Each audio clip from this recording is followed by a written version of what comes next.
If you're blue and you don't know where to go to, why don't you go where Harlem sits, putting on the Ritz. La famosa anécdota entre Alejandro Mack de Diógenes el perro es bonita de escuchar, aunque difícil de creer. Parece que cualquiera puede escribir un texto, esperar que sobreviva unos cientos de años y en ese futuro habrá gente que lo crea sin dudarlo. Lo destacable aquí no es el legendario encuentro entre dos figuras históricas, sino el duro trabajo que tienen los historiadores para mantener la cordura y los pies en la tierra. Lo digo porque si bien rescato el valor literario y las emociones que despiertan estas leyendas, hechos históricos, es mejor ir más allá del mensaje evidente y hacer un poco de ejercicio mental. Miren, la escena captura la libertad absoluta de Diógenes y su completo desprecio hacia las jerarquías y riquezas materiales. De haberse producido realmente este encuentro, resultaría más fascinante imaginar la expresión de Alejandro ante semejante desplante antes que el mensaje tellado ese de que la verdadera riqueza está en la libertad y la simplicidad por todo lo demás, bla bla bla. Y es que las anécdotas sobre Diógenes frecuentemente ilustran su filosofía, el cinismo, que lejos del significado actual de la palabra, esta promovía la autosuficiencia, la austeridad y el rechazo de las convenciones sociales. Claro, era libre de hacer lo que quería dentro de los límites que la sociedad de ese entonces se lo permitió. Lo destacable de estas historias, y creo que les permiten perdurar en el tiempo, es precisamente porque transmiten una verdad filosófica y una crítica penetrante a las estructuras de poder y la reflexión sobre el valor real de las posesiones materiales frente a la auténtica libertad personal, algo que ya he hablado anteriormente. Pero bueno, ya he hablado más de esta historia que no disfruto. Prefiero cambiar de personajes. Vamos, quitemos a Alejandro y pongamos al orador Demóstenes y contarles ahora algo que se me hace mucho más interesante, y aquí va. Escúchenme. Demóstenes, considerado el mejor orador de la antigua Grecia, era un político respetado por su retórica. Un día Diógenes lo encontró en una taberna, un lugar mal visto para alguien de su estatus, ya que se consideraba que los filósofos y políticos respetables pues debían evitar estos espacios de mala reputación. Diógenes aprovechó la ocasión para poner en evidencia su hipocresía y debilidad humana. Lo increpó diciendo: «Ahora sí te encuentro aquí, Demóstenes. Aquí es donde te escondes tú». Y procedió a crear el invento más usado después de la rueda, pues le mostró al orador el dedo del medio con el único fin de resaltar su desprecio. Seguramente hayan escuchado este relato de otro modo, lo cual dejaría en claro el punto con el que abro este episodio. Pero dejaré atrás eso para concentrarme en este gesto ofensivo. Ese que no tiene mucho de invento original, ya que se trata de representar con la mano un falo y sus dos testículos. La creatividad al tope. Y seguramente otros países europeos, o China, o hasta los propios incas tienen su propia historia asegurando que fueron ellos los creadores del dedo del medio. Pero lo cierto es que esta acción ya se observaba en la naturaleza, precisamente en los Saimiri, Siureus.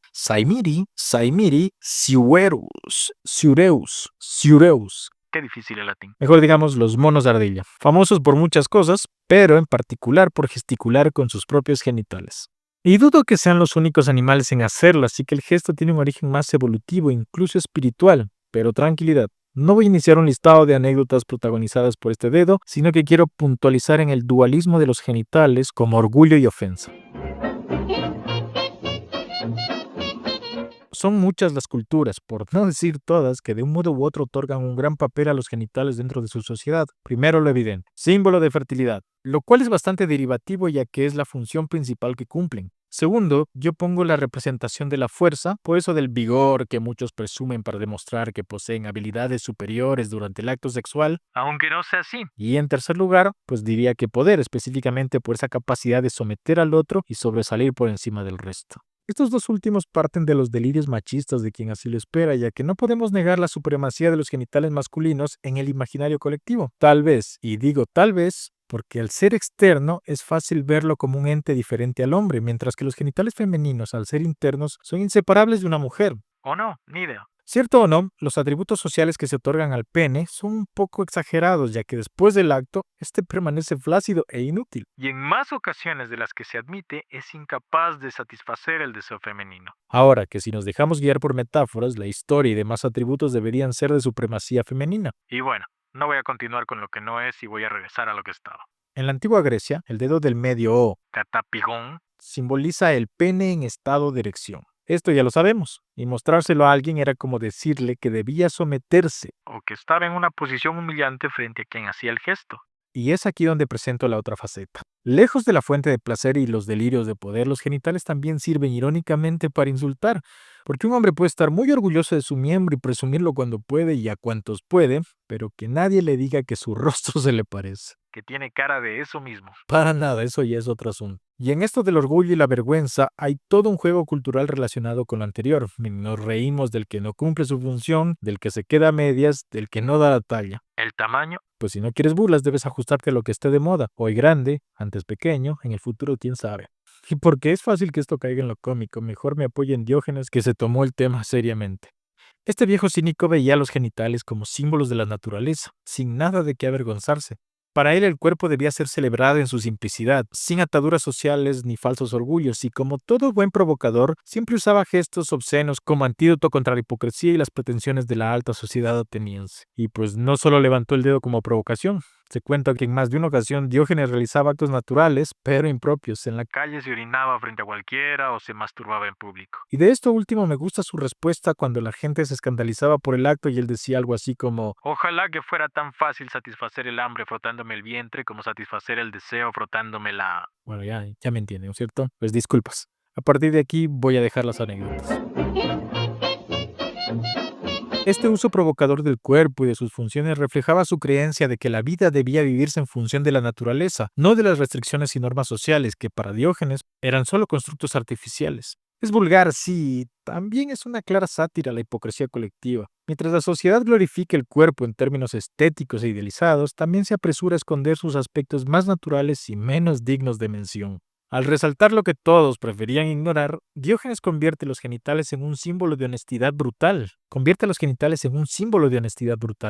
Una forma de recordar a la gente que los deseos y funciones humanas son universales, sin importar cuán elevados o castos se crean. La sociedad desde siempre ha tenido una obsesión con la imagen pública y las apariencias, mientras que el cuerpo y su funcionamiento real se desprecian o se consideran un tabú. Miren, al usar gestos de este tipo, no solo se insulta, también se desafía la estructura misma de los valores sociales. ¿Con qué fin? Pues para poner de cabeza la jerarquía moral, porque todo orgullo externo era, es y será en última instancia superficial y arbitrario. Bueno, ¿y qué decir de esa necesidad de tenerlos presentes en toda faceta de la vida? Miren, desde dibujarlos en los baños hasta crear arte con ellos, llegando a ese simbolismo extraño que los presenta como deidades, fuentes divinas de lo natural, de la creación e incluso de la destrucción. No en pocas tradiciones, miren, los genitales, especialmente los masculinos, para variar, fueron elevados a la categoría de símbolos sagrados asociados con la generosidad de la tierra y la continuidad de la vida. Ya no son solo medios reproductivos, sino también un medio de conexión profunda con lo divino, casi que el orden cósmico y la protección de la comunidad. Qué loco pensado de este modo. Mitológicamente, culturalmente e históricamente, los genitales masculinos han sido venerados como símbolos de poder que se asocian a la capacidad de conquista y control sobre la vida y la tierra. La mayor de las veces se les ha atribuido un papel creador y emblema de la imposición del orden sobre el caos, la manifestación de fuerza física e intelectual que pues han marcado el desarrollo de las sociedades. Sin embargo, siento que esa concepción debe ser analizada de una manera dual. Miren, si los genitales masculinos representan la fuerza y la dominación, es justo que los femeninos encarnen el misterio oculto de la creación y su permanencia. La vulva, en su simbolismo, es receptáculo y portal no solo de vida, sino también de conocimiento. Es un umbral entre lo invisible y lo visible. Mientras que el falo se erige como una afirmación de potencia, su contraparte, con su forma de abertura, simboliza la totalidad, la absorción y hasta la posibilidad infinita. Si lo masculino es lineal, lo femenino es círculo. Si lo masculino es irrupción, lo femenino es continuidad. Y me parece injusto que mientras el falo ha sido exaltado y glorificado en monumentos, inscripciones y relatos de poder, los genitales femeninos han oscilado entre la veneración y la censura. Miren, no niego que hayan sido símbolos de fertilidad y regeneración, pero también es cierto que se han ocultado, se han silenciado y velado bajo capas de tabú y secretismo. Hey todos, miren los genitales masculinos, admírenlos, pero que nadie se atreva a hablar de los femeninos. Y no es algo que me lo estoy inventando, la representación de la vulva en la historia se ha visto marcada por la dualidad, por un lado como fuente de creación ligada al concepto de lo sagrado, por el otro lado como un espacio de peligro. Lo incontrolable, lo que debe ser regulado y restringido, el pecado, la tentación. ¿Me siguen? Tanto filosofía como arte han pecado de obviedad, ya que ambos genitales han sido interpretados en términos de oposición y complementariedad. Mientras que el falo se ha vinculado con la acción y la imposición de un orden, la vulva se ha relacionado con la recepción, la transformación y la naturaleza cíclica de la existencia. Básicamente eso es el acto sexual. Esta dicotomía ha sido utilizada tanto para justificar estructuras patriarcales como para proponer modelos alternativos de relación entre los géneros y la cosmovisión del mundo. Pero no siempre es así, y en algunas corrientes de pensamiento, la vulva se entiende como una verdadera fuente de poder, no en términos de agresión y conquista, sino como el principio del retorno, la regeneración y la contención del caos. Así como el falo ha sido un símbolo de dominio sobre la tierra y lo material, la vulva ha sido un símbolo de dominio sobre lo intangible, lo que escapa a la razón y se adentra en lo instintivo. Mientras que el primero ha sido grabado en estatuas y columnas como testamento de la fuerza civilizadora, la segunda ha sido custodiada en relatos orales, en ritos secretos y en mitos donde lo femenino es el principio original, lo que precede y sobrevive al paso del tiempo. Pero seré justo, ya que quiero que se queden con la idea de que la hipocresía de la sociedad es el villano aquí. Miren, ambos genitales han sido objetos de adoración y de censura, de respeto y de temor. Representan dos fuerzas que, lejos de ser opuestas en esencia, son interdependientes en el ciclo eterno de creación y destrucción. La historia, pues, ha favorecido la exaltación del uno y la ocultación del otro, pero ambos han sido esenciales en la construcción del imaginario humano, en la formación de mitos, filosofías y las concepciones del mundo, independientemente de donde sea que vivas o que lo leas o que lo escuchas. La sexualidad, más que una cuestión biológica, es un fenómeno cargado de significados culturales y filosóficos que reflejan las estructuras de poder, los miedos y las aspiraciones de cada época. La pregunta que queda es si la humanidad podrá algún día reconciliar ambas representaciones, aceptando que, pues, el poder no reside en la imposición ni en la sumisión, sino en el reconocimiento mutuo de su interdependencia. Creo que ya dije interdependencia antes.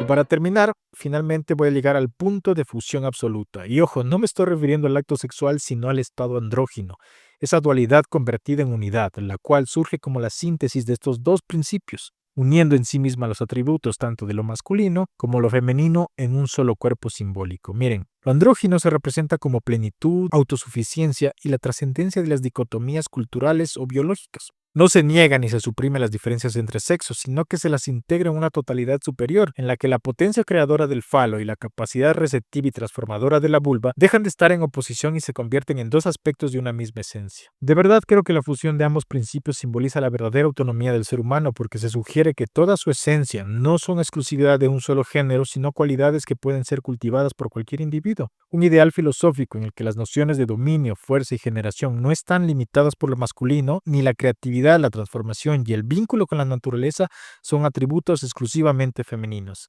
Atrás queda la biología para adentrarse en un estado de conciencia en el que lo humano deja atrás las imposiciones culturales y accede a una comprensión más profunda de su propia naturaleza. Ojo, y en esta visión no quiero que piensen erróneamente que alcanzar la androginia implica borrar las diferencias sin reconocer que las energías, tanto masculina como femenina, coexisten en cada uno de nosotros y que la verdadera plenitud radica en la capacidad de armonizarlas y trascenderlas. Pero bueno, ya me harté de todo esto y siento que ya me vengo repitiendo. Vamos terminando.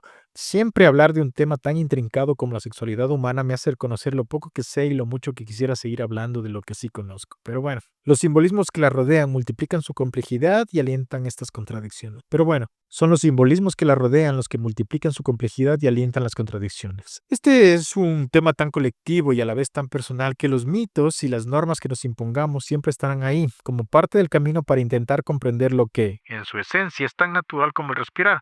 Y a eso, pues no le damos tanta vuelta. Los seres humanos complicamos todo. De pronto resulta que tú y yo no somos más que mamíferos y deberíamos hacerlo como lo hacen el Discovery Channel, pero no. Rodeamos nuestra sexualidad de significados, juicios y prejuicios al punto de terminar perdidos preguntándonos cómo llegamos a este punto. En lugar de seguir el ejemplo de Diógenes, recostarnos en el campo y pedirle al cara de falo de Alejandro que se quite de en medio, que nos tapa el sol.